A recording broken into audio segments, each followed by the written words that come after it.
Cinema Channel, how are you today Cuk? Everything okay? Everything fine? Nice. Masih konsisten sama rebahannya kan? So, today Sari rasa bakalan dongengin kalian lagi Cuk dengan film yang temanya nggak jauh berbeda sama film kemarin. Judulnya Duma yang tayang tahun 2005. Film drama petualangan ini disutradarai oleh Carol Ballard dengan pemeran-pemeran kerennya Alexander Michaelides, Eamon Walker, Campbell Scott, Hugh Davis, dan masih banyak lagi. Film ini bercerita tentang seekor bayi cheetah yang telah menjadi hewan peliharaan sekaligus teman bagi bocah laki-laki bernama Shane yang hidup bersama dengan ayah ibunya di Afrika Selatan. Oke, gak usah kelamaan lagi Cuk, langsung aja kita masuk ke alur ceritanya, let's go!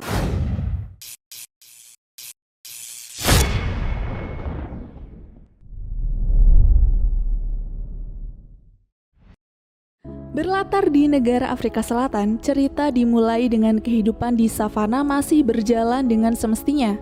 Tapi tidak ketika seekor anak cheetah menjadi yatim piatu setelah ibunya dibunuh oleh singa. Anak cheetah itu pun pergi tanpa arah tujuan, hingga malam pun tiba, dia sampai di pinggir jalan. Hampir saja mobil menabraknya, untung orang yang mengendarai mobil itu langsung melihat dan menyingkir. Pengendara itu bernama Peter. Dia menghampiri anak cheetah tersebut bersama dengan anaknya Zen. Zen yang mengambil anak cheetah agar terhindar dari kendaraan lain langsung menyukainya dan ingin merawatnya. Mereka berdua membawa anak cheetah berhenti di sebuah kafe untuk memberinya minum. Peter yang melihat anaknya itu sangat senang ketika bertemu dengan cheetah tersebut, awalnya ragu untuk melarang Shane merawat cheetah itu. Tapi dengan keputusan yang lebih bijak, Peter mengizinkan Shane membawa pulang hewan itu tapi tidak untuk selamanya. Keesokan paginya mereka pun tiba di rumah. Peter dan Shane pun memberi sedikit kejutan akan kedatangan peliharaan baru di rumah untuk ibunya. Ibu Shane ternyata juga senang melihat anggota keluarganya yang baru itu dan disambut hangat olehnya. Untuk tidur pun Shane membiarkan cheetahnya naik di ranjang yang sama. Shane juga dengan sabar dan telaten merawat cheetah yang telah ia beri nama Duma, membantu mengeratkan ikatan dengan seluruh anggota keluarganya. Duma sendiri juga mulai menyesuaikan diri dengan lingkungan. Selama bertahun-tahun Duma hidup di keluarga manis itu. Dia diajari banyak hal oleh Peter dan Shane. Sebagai hewan dengan lari tercepat di dunia, Shane dan Peter mengajari sedikit demi sedikit Duma untuk melatih kemampuan alaminya itu. Dengan cara menyuruh Duma mengejar di samping sepeda motor Peter. Suasana menyenangkan itu tiba-tiba saja redup dikarenakan ayah Shane yang sakit. Waktu itu saat dirinya dan Duma sedang bermain bersama, ayah Shane yang sedang bekerja jatuh pingsan, dan untuk beberapa waktu, Shane dan ibunya lah yang merawat peternakan. Waktu terus berjalan hingga Duma tumbuh dewasa. Berhasil melewati masa sulit itu, ayah Shane akhirnya sembuh dan bisa menemani Shane mengajari Duma lagi. Karena Duma yang semakin dewasa, ayahnya memutuskan untuk mengembalikan Duma ke habitat aslinya. Keputusan itu tak bisa Shane terima. Dia sangat yakin jika Duma juga tak ingin tinggal di habitat aslinya dan hanya ingin bersama dengan dia. Tapi Peter tak ingin sesuatu buruk akan terjadi nantinya jika mereka terus membiarkan Duma untuk tinggal di rumah. Dia dengan sangat bersikeras dan tegas akan mengembalikan Duma ke kumpulan cheetah yang lain. Rencana pengembalian Duma tiba-tiba saja tertunda karena Peter jatuh sakit dan meninggal. Kehidupan keluarganya juga 180 derajat berubah setelah kepergian ayahnya. Dia sering murung karena tak terima hal tersebut terjadi. Hari berikutnya, Ibu Shane menghampiri Shane yang sedang termenung di kolam renang bersama dengan Duma. Karena ekonomi mereka kini memburuk, dengan terpaksa Ibu Shane harus menyewakan peternakan mereka lalu akan pindah ke rumah Bibi Gwen untuk sementara waktu. Kekhawatirannya langsung tertuju pada Duma, apakah dia akan ikut bersamanya ke rumah Bibi Gwen atau tidak. Dan jawaban ibunya adalah Duma akan mendapatkan rumah baru di tempat perlindungan alam. Dan itu adalah keputusan terbaik bagi mereka semua. Keesokan harinya pun mereka berangkat ke Johannesburg. Rasa kecewa yang dialami Shane sudah tak terhitung lagi. Itu karena kini dia harus kehilangan dua sosok paling berharga di hidupnya. Satu hari di rumah Bibi Gwen, pagi itu Shane masih bersiap untuk pergi ke sekolah. Tapi moodnya sudah dibuat buruk karena mendengar jika orang cagar alam akan datang 2 hari lagi untuk menjemput Duma. Keadaan itu kemudian membuat hubungan dia dengan ibunya renggang. Setelah mengantar Shen ke sekolah, ibu Shen pergi lagi dan membiarkan Duma hanya berdua saja dengan bibi Gwen. Karena takut, bibi Gwen pergi dan lupa membiarkan pintu rumahnya terbuka begitu saja. Alhasil Duma berjalan keluar untuk menyusul Shen di sekolahnya. Shen yang kala itu sedang berada di dalam kelas kaget melihat Duma tiba-tiba datang. Dan sekarang kekhawatiran tentang keberadaan Duma di sekolah terjadi juga. Tak lama juga seisi sekolah kacau karena panik melihat binatang buas berkeliaran di sekolah. Shen pun langsung keluar dan berlari berlawanan arah dengan siswa yang lain. Shen mencari Duma di toilet tapi tak ketemu. Bukannya bertemu dengan Duma, Shen malah bertemu dengan beberapa siswa laki-laki yang suka merundungi siswa lain. Mereka tidak tahu jika yang sedang Shen cari adalah seekor cheetah. Untungnya Duma datang tepat waktu.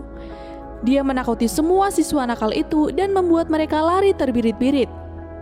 Shen dan Duma keluar dan langsung lari ketika polisi datang dengan senjata mereka. Mereka berdua berlari sebisa mungkin untuk bersembunyi. Menyadari sudah ada kekacauan karena ulah Duma dan juga tak ingin melihat Duma masuk ke penangkaran hewan, Shen akhirnya setuju dengan rencana pengembalian Duma ke negara tetangga Botswana. Sebelum pergi, dia lebih dulu berpamitan ke makam ayahnya. Kepergian dirinya bersama dengan Duma ternyata tak diketahui oleh ibu Shen. Dia hanya meninggalkan surat dengan motornya tanpa pegal apapun dan hanya membawa peta serta minum secukupnya. Mereka pergi melalui Delta Okavango lalu ke pegunungan Erongo. Ketakutan Mimin akhirnya terjadi juga. Motor itu berhenti di tengah mak gadi-gadi South Pens yang terik dan luas. Karena kehabisan bensin, Shen berhenti sejenak untuk minum dan juga memberi sedikit untuk Duma lalu melanjutkan perjalanannya lagi dengan mendorong motor, menyusuri perjalanan yang cukup jauh. Setelah berjalan cukup lama, Shen dan Duma beristirahat di dekat bangkai pesawat. Tak tahu harus apa, stok minuman juga sudah habis, Shen memutuskan untuk tidur. Sedangkan Duma mengawasi keadaan sekitar. Pagi pun tiba dan di ujung penglihatannya Duma melihat seorang laki-laki berjalan mendekati motor milik Shen. Dia lancang menghidupkan motor itu. Shen pun terbangun dan langsung hampiri orang tersebut, lalu mencoba bernegosiasi dengan orang itu untuk mendapatkan minuman. Orang tersebut pun menyetujui dengan paksa karena takut diserang oleh Duma. Dia meminta tumpangan setelah dia memberi sebagian minumannya. Tapi ternyata motor itu tidak akan pernah berjalan. Ya Allah, orang bensin lagi kosong beak entek beleku. Laki-laki bernama Ripkuna itu mengobrol banyak dengan Shen, serta bertukar pikir bagaimana caranya mereka bisa melanjutkan perjalanan menggunakan benda-benda yang ada. Di sisi lain, ibu Shen membuat beberapa selebaran tentang anaknya yang hilang. Dia sangat khawatir apalagi yang dia tahu Shen pergi ke tempat para hewan buas berada. Malamnya, Shen menyuruh Rip untuk mencari banyak kayu. Entah untuk apa, mari kita simak lebih lanjut. Dan ternyata dia menggunakan kayu itu untuk membuat perahu layar dengan motornya. Shen mengikuti arah yang ditunjukkan oleh Rip. Mereka pun berhenti untuk mencari sumber air. Dengan sekuat tenaga, Rip menggali begitu lama dan berhasil.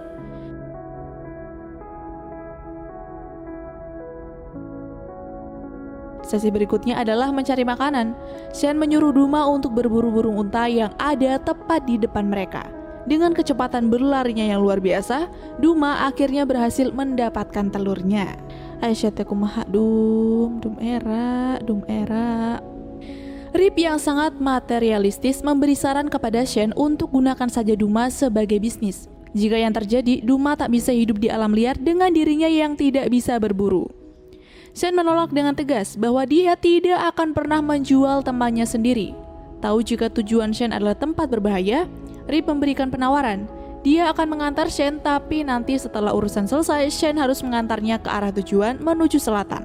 Shen pun langsung menyetujui itu. Keesokan pagi, Shen, Rip, Masaka, dan Duma memulai perjalanan, tapi Shen merasakan kejanggalan. Namun masih terus mengikuti arahan yang diberikan oleh Rip. Sudah berjalan cukup jauh, mereka tiba di sebuah tempat di mana di sana terdapat ribuan tulang manusia. Entah bekas tempat apa itu, tapi Rip terlihat menyukainya. Dia menemukan sebuah senjata kuno dan langsung diambil. Tiba-tiba sebuah helikopter datang. Rip pikir itu adalah orang jahat yang sewaktu-waktu akan menembaki mereka, tapi ternyata itu adalah Ibu Shen yang berusaha mencari Shen di padang yang sangat luas itu. Waktu terus berjalan.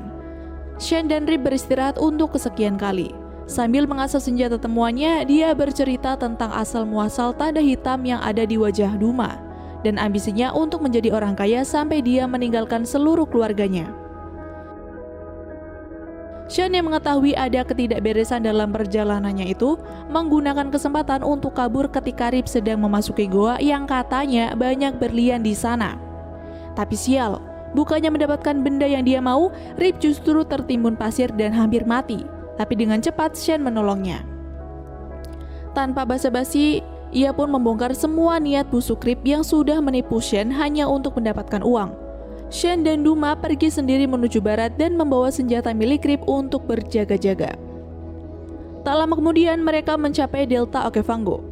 Di sana, Shen membuat rakit dan akan menyusuri sungai Tamlakani. Awalnya arus sungai itu tenang-tenang saja, tapi tidak setelah dia mendengar arus air yang cukup deras. Shen berusaha keras supaya dia dan Duma tidak terjatuh, tapi sudah terlambat. Dan kini Duma serta Shen terancam dengan kedatangan para buaya lapar. Alhamdulillah nawe, Shen membawa senjata milik Rip yang bisa membuat buaya-buaya itu tak berani untuk mendekat. Perjalanan masih berlanjut. Duma yang terpisah dengan Shen terjebak di perangkap manusia.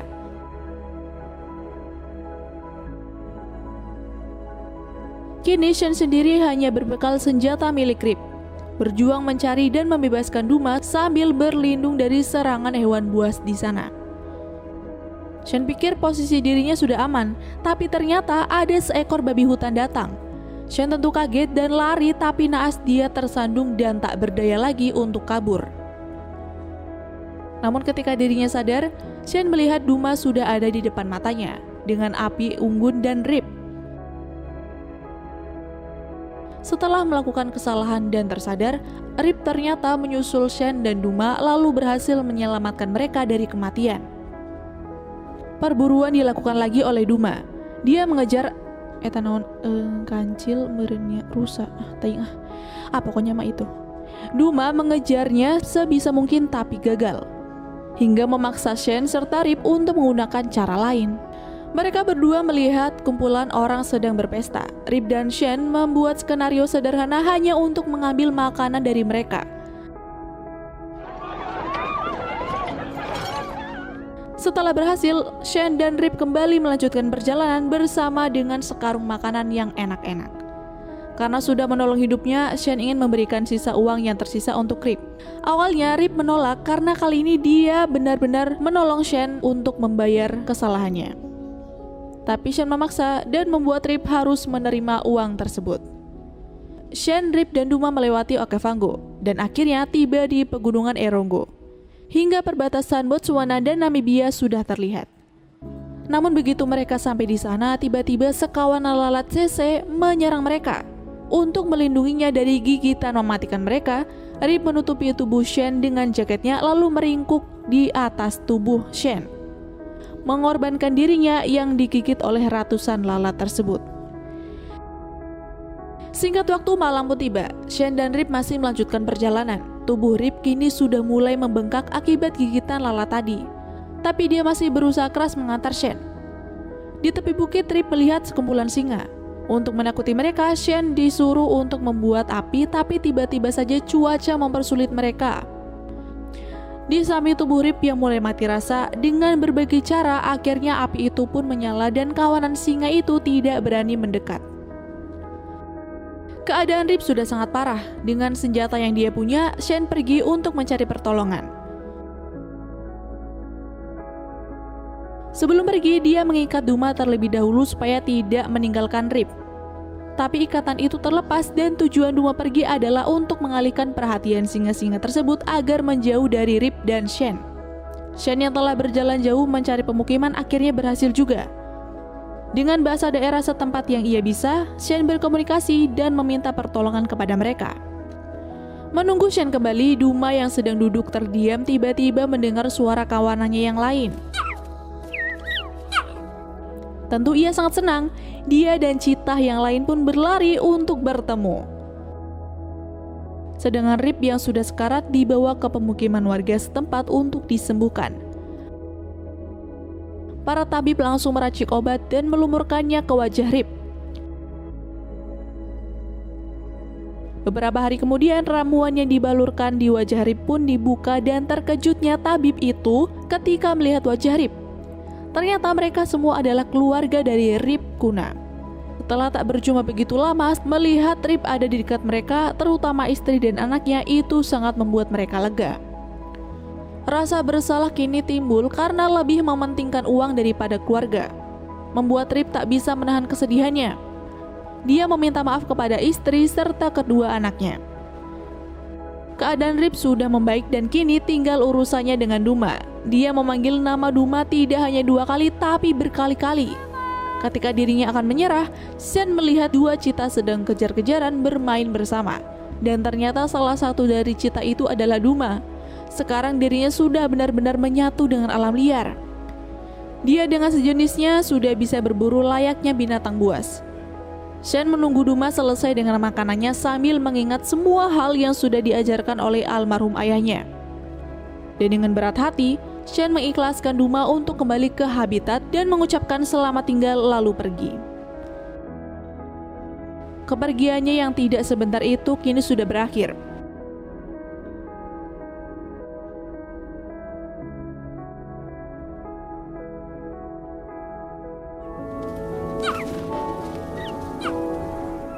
Dengan motornya, dia kembali ke rumah melepas rindu kepada ibunya yang sudah kelewat khawatir lalu melanjutkan kehidupan normal dan bahagia.